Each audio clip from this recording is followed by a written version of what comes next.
Are we dead ass right now? So you're telling me that Liverpool spent over 100 million on Florian Wirtz and this nigga end up getting injured? Like, are we serious right now? Ladies and gentlemen, today we'll be talking about the transfer news and the transfer window and what happened on deadline day, because wow, it was just amazing. First of all, we need to talk about Alexander Isak. Like, bro, first of Liverpool is trying to summon the fucking Avengers. Like, where do they get this type of money from? They don't. Their last mention, they're not being owned by Saudi Arabia. So how are they able to buy this many players? All they won last season was the Premier League, and the Premier League isn't supposed to give that. I think the Premier League gives out like at least 100 million prize money. That's it. So where is the what? Anyways, Isak came to Liverpool just for 150 million euros, I think it was, maybe a little bit less. And this man was avoiding Newcastle like it was the plague, like if it was a bad parent or something. Like, he did not want to train with them. He did not want to be with them at all. And I kind of understand that. He wants to elevate his career. He doesn't want to be at Newcastle forever. And he did help them win trophies last season. One of them was against Liverpool. But I mean, I understand he wants to go further in his career. He doesn't want to stick at Newcastle, and Liverpool is the next place to go. So I understand why he had to do that push and hide himself. But he got the job done, and he says he wants to win everything. So let's see what he does this season. Next on the list, we got to talk about Victor Gyökeres. Oh my goodness, Arsenal. Y'all wanted a striker so badly. People have been saying since last season that you guys need a striker, and you did exactly that. You got a very world-class striker. But since the start of the season, this man has only scored against Leeds. He didn't score on his debut, and he was completely useless against the last match against Liverpool. The game would have ended 1-0 if it wasn't because of Szoboszlai's amazing free kick. So I don't want to judge him. It's still too early in the season to judge him. But come on, Gyökeres, you got to do better than that. They spent over at least 65 million, I think it was, on this guy. So we got to see. I don't know if it's just because Arteta's system doesn't employ that, but we got to see. Next on the list is Donnarumma. I mean, to Manchester City.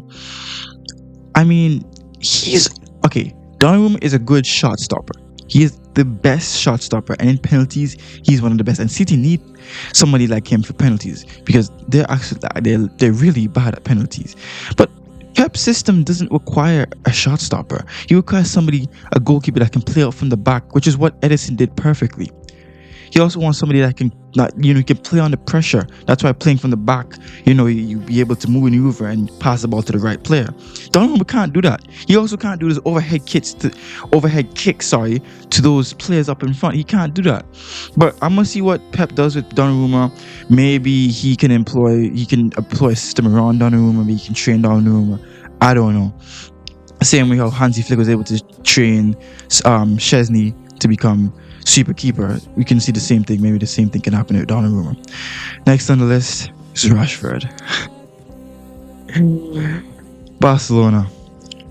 What are we doing? Y'all had an amazing season last year.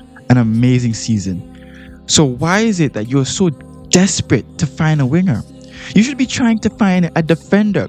Martinez is gone. He is gone. He went straight to Saudi for free. For free. Your defense is shite.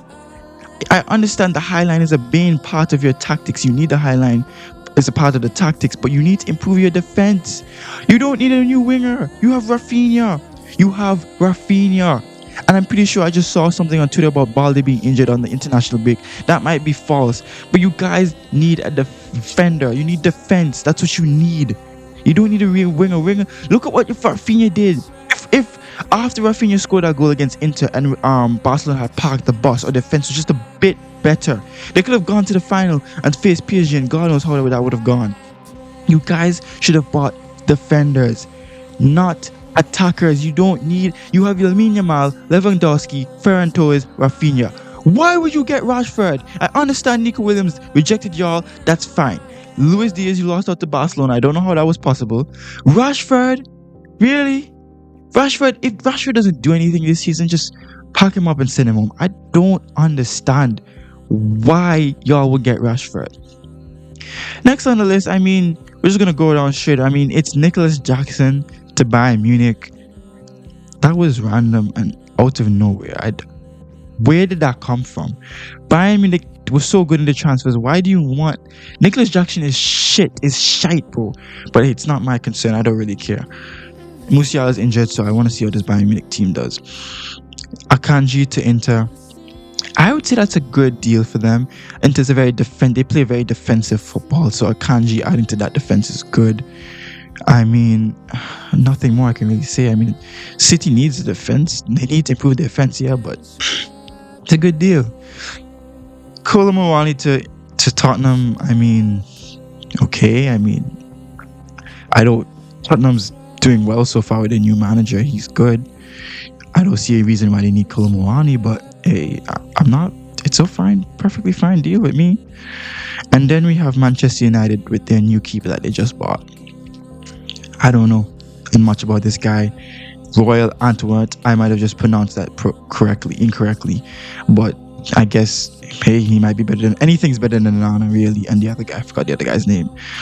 And then finally, we have Jadon Sancho to Aston Villa. Honestly, Jadon Sancho wants to be anywhere but Man United.